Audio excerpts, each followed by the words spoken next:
مسلمانوں کو ہر جگہ ستایا جا رہا ہے، مسلمانوں پر ظلم کے پہاڑ توڑے جا رہے ہیں، مسلمانوں پہ طرح طرح کی مصیبتیں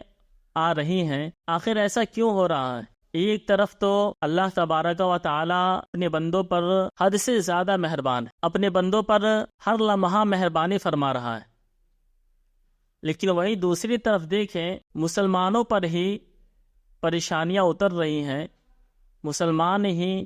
عموماً تکلیفوں میں ہیں، مسلمان ہی مصیبتوں کے گھیرے میں ہیں۔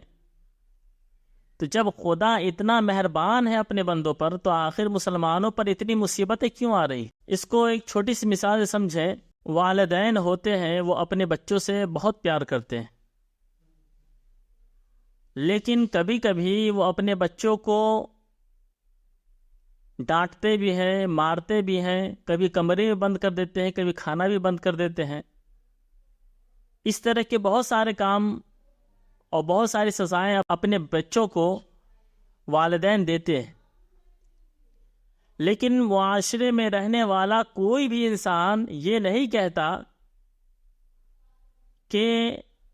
اپنے بچوں کو ڈانٹنے والے والدین، اپنے بچوں کو ڈانٹنے والے ماں باپ اپنے بچوں سے محبت نہیں کرتے۔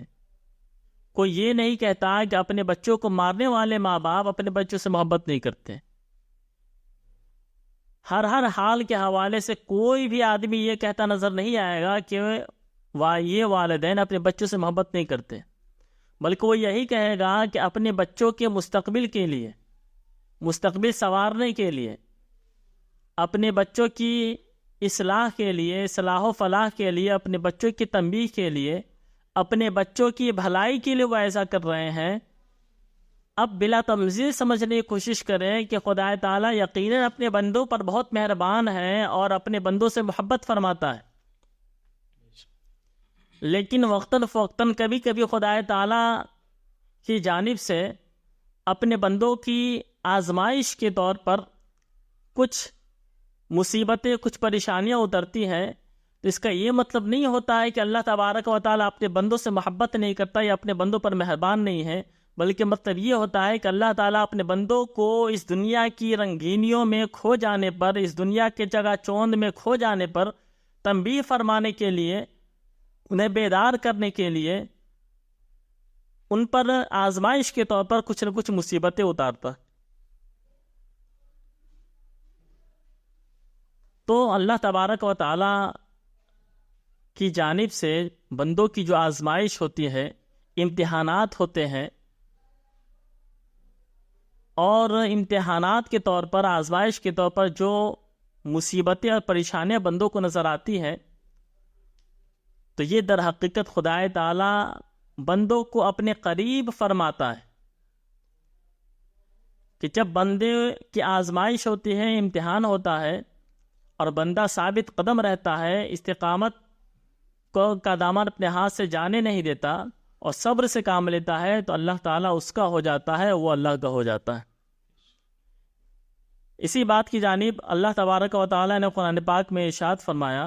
اشارہ کرتے ہوئے، بیان کرتے ہوئے ارشاد فرمایا، وَلَنَبْلُوَنَّكُمْ بِشَيْءٍ مِّنَ الْخَوْفِ وَالْجُوعِ وَنَقْصٍ مِّنَ الْأَمْوَالِ وَالْأَنفُسِ وَالثَّمَرَاتِ وَبَشِّرِ الصَّابِرِينَ، کہ اور ضرور ہم آزمائیں گے، کنہیں آزمائیں گے؟ تمہیں، مومن بندوں کا آزمائیں گے، کچھ ڈر سے اور کچھ بھوک سے، وَنَقْصٍ مِّنَ الْأَمْوَالِ وَالْأَنفُسِ وَالثَّمَرَاتِ،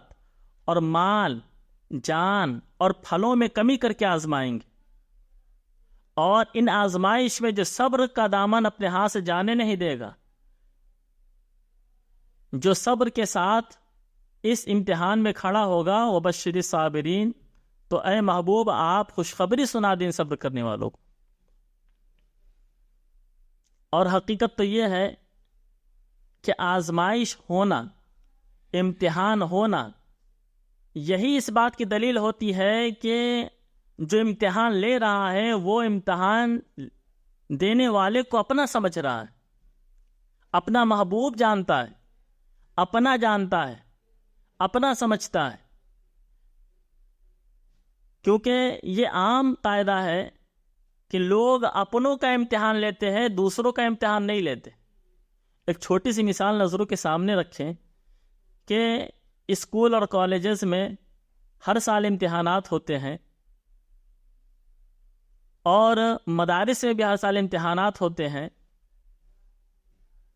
ان امتحانات میں مان لیجئے کہ اشرفیہ میں بھی امتحان ہو رہا ہے، امجدیہ میں بھی امتحان ہو رہا ہے، علیمیہ میں بھی امتحان ہو رہا ہے، ان سارے مدارس میں امتحان ہو رہے ہیں، لیکن اشرفیہ کا بچہ امجدیہ پہنچ جائے کہ ہم یہاں امتحان دیں گے، آپ لوگ لے لیجئے، تو امجدیہ والے ان کا امتحان نہیں لیں گے۔ امجدیہ والے پہنچ جائیں اشرفیہ والوں کے پاس کہ ہم یہاں امتحان دیں گے، آپ لوگ ہمارا امتحان لے لیں، تو وہ ان کا امتحان نہیں لیں گے۔ اسی طرح سے علیمیہ بچے پہنچ جائیں کہ آپ ہمارا امتحان لے لیں، تو وہ لوگ امتحان نہیں لیں گے۔ کیوں نہیں لیں گے؟ تو ہر ایک کا یہی جواب ہوگا کہ آپ ہمارے نہیں ہو، آپ ہمارے مدرسے کے نہیں ہو، آپ ہمارے بچے نہیں ہو، اس لیے ہم آپ کا امتحان نہیں لے سکتے، ہم آپ کا امتحان نہیں لیں گے۔ تو گویا بات سمجھ میں آئی کہ آدمی جسے اپنا سمجھتا ہے، جو اس کا اپنا ہوتا ہے، اسی کا امتحان لیتا ہے۔ جو اپنا نہیں ہوتا، اپنوں کے دائرے سے باہر ہوا کرتا ہے، اس کا امتحان نہیں لیتا۔ اب بلا تمثیل سمجھنے کی کوشش کیجئے کہ اللہ تبارک و تعالی جب ہمارا امتحان لے رہا ہے، تو گویا یہ ہے کہ خدا تعالی ہمیں اپنا محبوب بنانا چاہتا ہے، ہمیں اپنے محبوبوں کے صف میں لا رہا ہے،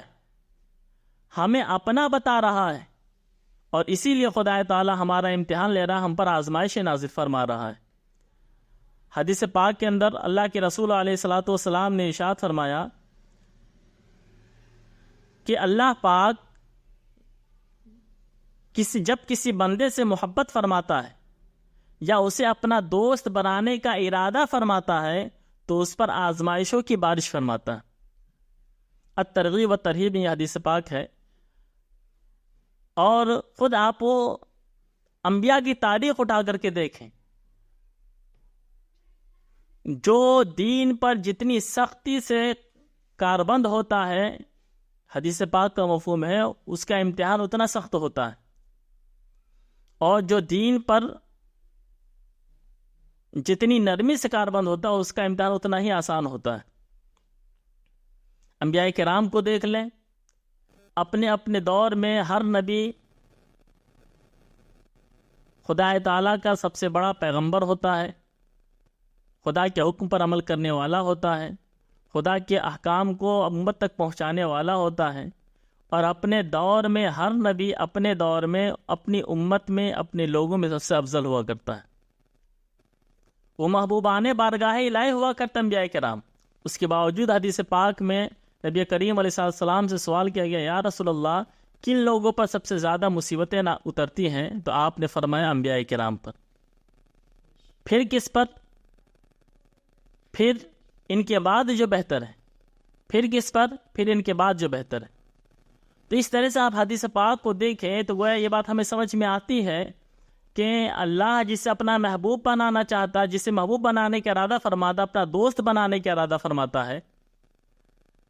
اور جسے اپنا بتانے کا ارادہ فرماتا ہے، اسے مصیبتوں میں مبتلا کرتا ہے، اسے آزمائشوں میں مبتلا کرتا ہے، اس کا امتحان لیتا ہے۔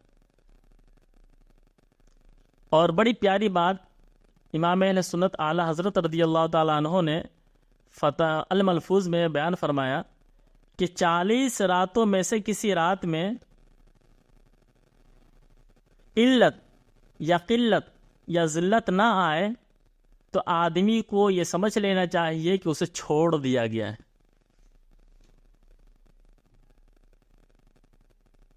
آپ سوچیں 40 راتوں میں سے کسی ایک رات میں علت یعنی بیماری نہ آئے،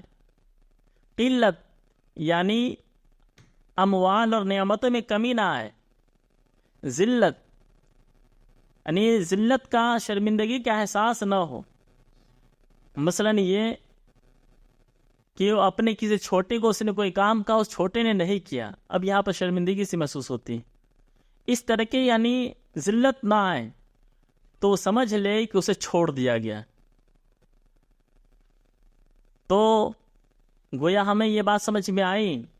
کہ مسلمانوں پر جو مصیبتیں اتر رہی ہیں اور ہم پریشان حال دیکھ رہے ہیں، مسلمانوں کا یہ امتحان ہے، مسلمانوں کے لیے آزمائشیں ہیں، مسلمانوں کو چاہیے کہ اللہ پر بھروسہ کر کے صبر کریں اور امتحان کا ڈٹ کر کے مقابلہ کریں، امتحان میں استقامت کے ساتھ کھڑے رہیں، اللہ تعالیٰ کامیابی عطا فرمائے گا۔ اور جب اللہ تعالیٰ کامیابی عطا فرمائے گا تو یقیناً وہ ہمیں اپنا محبوب بنائے گا، اپنا دوست بنائے گا، اور جب اس کے دوست بنیں گے، اس کے محبوب بنیں گے، تو یقیناً ہماری دنیا بھی کامیاب ہوگی، آخرت بھی کامیاب ہوگی۔